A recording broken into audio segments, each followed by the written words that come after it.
Good morning. Coming to you live from, my bedroom. Yeah, that's Princess Leia. My husband's out listening to some stuff. My kids are practicing music and other things, so I decided to just come in here where it's a little bit quiet as I try out our first live stream. So,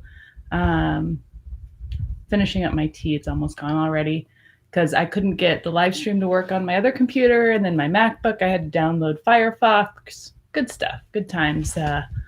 Love technology sometimes. So today I have a mug that one of my really good friends made for me. It says "Po me a cuppa," and it has Poe with a raven, of course. So she made this when she started taking up pottery, and it's one of my favorite mugs. So I'll share that one with you today. So I'm starting off today with some books that I've been reading and what I'm going to be reading. So I thought I'd do a book share, start out today with that. So the first one is one that my sophomores may be familiar with. I talked about it. It was one of the options for our dystopian unit. So it's Shipbreaker. Careful how you say it. I just finished this one like a week ago, and I just hadn't shared it yet. This one, it took me about the first 20 to 30 pages to get into.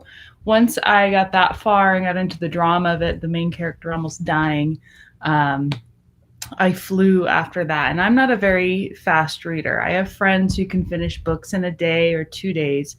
I'm not like that. So in case you're thinking, oh, you're an English teacher, you just read a lot. I do read a lot, but I'm not a fast reader. So this is a young adult book. As you can see, it's a National Book Award finalist. That's a pretty big deal. It means that it's not only a good story, but also pretty well written. And this author also has written some other stuff for adults, but this is the first in a series, I found out. So the main character lives in the future. He lives on the Gulf Coast, so down by Florida and where Mexico and all that area in the South. He lives along the coast, and his mom's dead. His dad is a drug addict who actually has some local power in one of the local type of gangs that exist in this future. In this future, global warming has caused all kinds of problems with the planet. We no longer can use fossil fuels. And so there's a lot of scavenging going on, and that's what the poor people do to get by. And the main character, his name is Naylor. That's what he does. He's on a team that does that, and he lives with his dad, who's very abusive. So he stays away as much as possible and gets work and tries to make money. So he goes through a lot of drama. There's a lot of intrigue. There's a hierarchy in the book of people who ride clipper ships. And those are the corporations that are in charge of everything, that travel the world on these massive, beautiful ships, living in luxury. So there's a huge disparity between the rich and the poor in this world. And Naylor, of course, is at the bottom of that.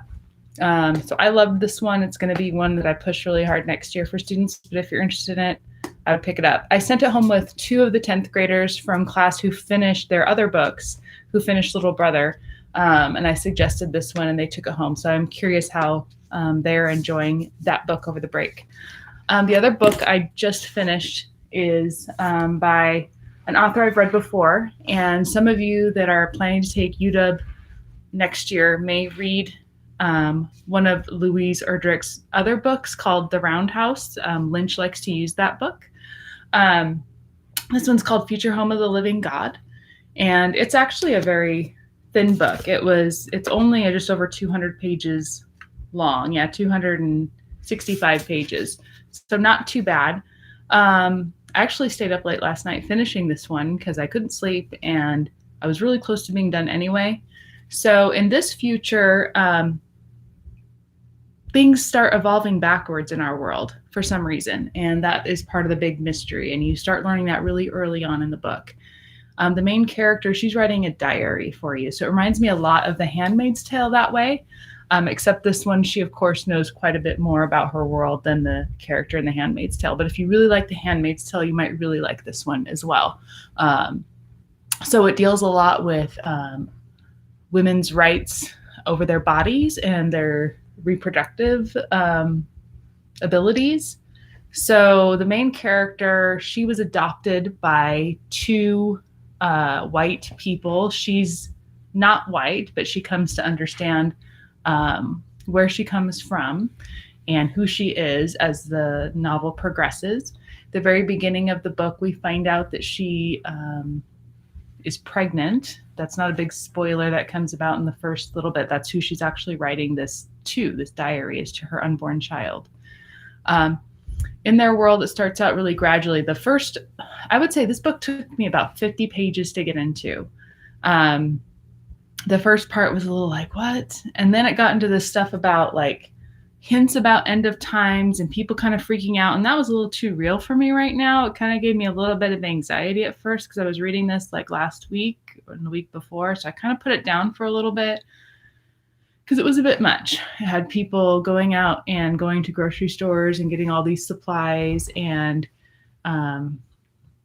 anyway, but then I picked it up a few days ago and I kept going with it, and it's actually really good. So she's the main character, is named Cedar, and she's 26 years old. And in this book, she lives on her own, but she also stays in contact with her adoptive parents.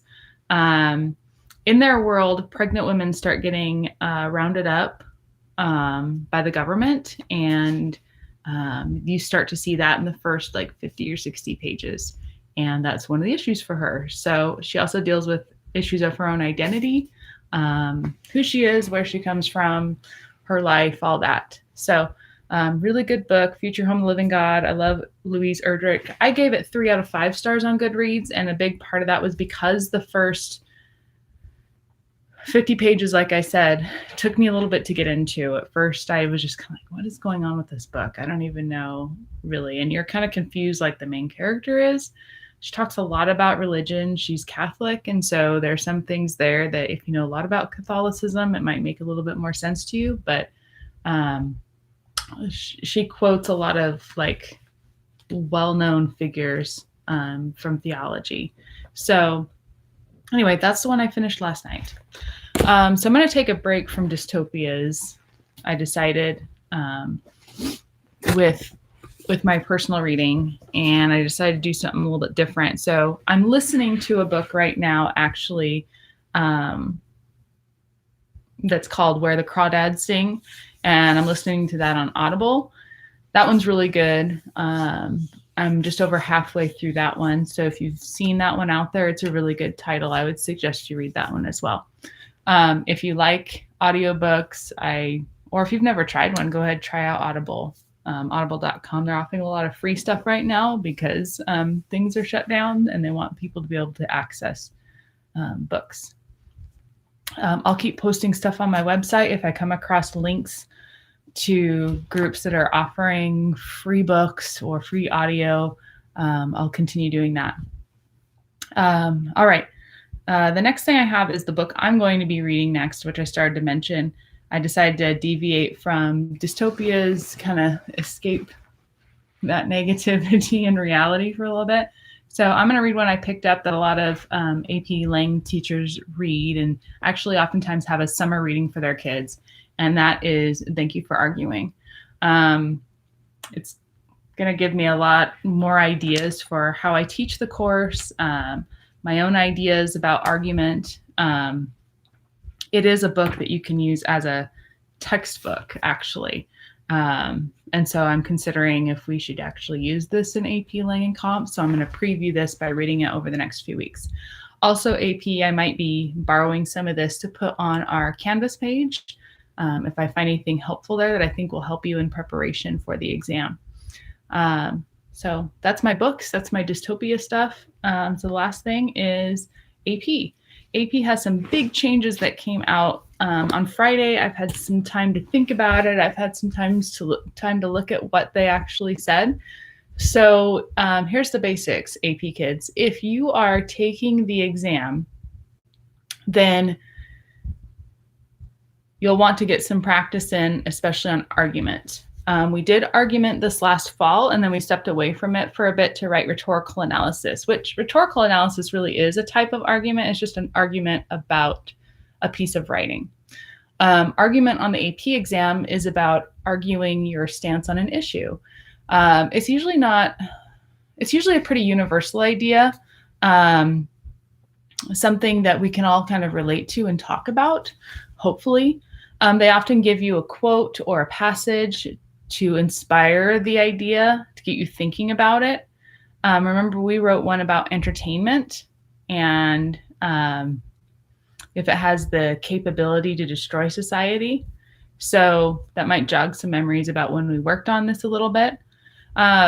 Argument's like a basic foundation for our class, so we did do that really early on. And when we also talked about like the appeals. And so one big thing I would suggest is you look at some of the prompts, get familiar with them. In the coming days, Mr. Weeks and I are going to find some prompts we think are really good, and we may put an assignment on there and give you a due date and say that's your opportunity to turn it in by that date and get it to us, and then we'll give you feedback and do periodic turn-ins on that. Right now I have like an open call for the 3 different writing types, but now the AP is starting to come out with a little bit more information. We're going to start morphing things a little bit. So we're not really sure what they're going to have on the exam. We know there's no multiple choice. So, because that's like the toughest section. So they did cut that out. We do know it's going to be free response. We don't know if it's one free response or a couple of short ones. I really don't know. I would assume it's just one because they said it's 45 minutes long that you have. So they have some information that's out there about handwriting it and taking pictures of what you wrote versus submitting online. I'm sure all that will come out in more details as we progress. They say that April 3rd we'll get another update. So I'm hoping they give us a lot more then. Also, they have shared with us that they're going to open up some online virtual classes. I put the schedule that they have so far on our Canvas page. They're going to start this Wednesday. So it looks like they're going to kick off with argument. So that's why Mr. Weeks and I were thinking, well, maybe they're going toward argument, but they could be starting off with a review of argument and building toward rhetorical analysis on those reviews. So maybe the test is going to have rhetorical analysis like we've been working on. I don't know. It's kind of a guessing game for me as well, which is frustrating. Who knows? Maybe they'll throw synthesis at us and do something crazy. But we're really kind of thinking it's one of those 2. We think, usually kids struggle more with rhetorical analysis on the writing, we've noticed. They usually score lower there. Usually score pretty well on synthesis. So I'm wondering if they'll just do argument since it's kind of in between on the difficulty level. But again, I really don't know. We'll wait and see. We're kind of in that holding pattern. So what I would do is I would keep looking at the resources I'm sharing, look at some of the videos, submit a paper to me, try to write one, look at the prompt, pick it apart. I might try to post some videos online too of me picking apart a prompt, going maybe through the process of writing an argument and showing you what that's like. There's lots of videos like that on YouTube though that you can find probably. But if I come across them, I'll also post those. But I'll try to put one with me that maybe the way I explain it will be a little bit different than some of these other teachers online. Other than that, that's about it. What have I been doing? Well, what did I do yesterday? I don't even really remember what I did yesterday. Okay, yesterday I went for a walk. I went out in my garden and I cut back a bunch of old growth from last year. So that looks like it's about ready. I still have to get my vegetable garden ready. I have to till it and take out all the old stuff there, but my flowers and all that stuff are ready to go for the spring. What else? I read a lot. I read that book I was talking about earlier. I've been watching an awesome Amazon series called The Expanse. I don't know why I'm late to that party, but I am. I've had it suggested to me by numerous people who thought I would enjoy it, knowing my little nerdy sci-fi heart. So I've been watching that. I've been also rewatching all of Star Trek: The Next Generation. So I just finished season 1. So it's kind of cheesy at times and funny to watch it because I used to watch it when I was a teenager with my mom. So now that I'm going back to it, there's things I pick up on that I never picked up on years ago when I watched it. So that's been fun, and it makes me think, of philosophies and ideas and how we treat each other as human beings. So a little bit more cerebral at times for me, and I need that right now. I hope all of you are getting some rest, finding things that you love to do, keeping yourselves busy, but also relaxing at the same time. As we go forward, you got to take care of yourself and your family first. Do your best with what you have and what you can do. And if you have questions, please email me. I'm going to try to set up a direct email link because when I send out emails, it's through Skyward. And I know a lot of people ignore those because they think they're just generic Skyward messages, but it's actually me sending out a group email. So I'll try to put together a mailing list separately, I guess, so you can see that it's from me when I email something out as a reminder. But if you keep checking Canvas, you should also be okay. I'm supposed to get more information this week from the district with what's going on and how classes are going to go. So just keep checking in with your teachers, keep checking your email as a bare minimum. Make sure you're doing your reading, 10th graders. Get that reading done. You have plenty of time to do it. Join the discussion once you're done. I have a discussion set up online for 10th graders. When you finish your book, you're assigned to a specific group based on which book you read. So make sure you participate in that. AP, I may open it up to discussions on Canvas. I don't know how many of you are interested in doing that, of getting together and having some discussions about whatever, or just saying hi to each other. I'm willing to do that. Maybe use Zoom or I don't know, something else, something that will work with Canvas that we have access to. Anyway, I'm going on way too long, where I'm over 16 minutes on this video. That's long for one of these. It's probably because I'm live, so whatever. Anyway, stay safe, enjoy your time, and I will see you tomorrow.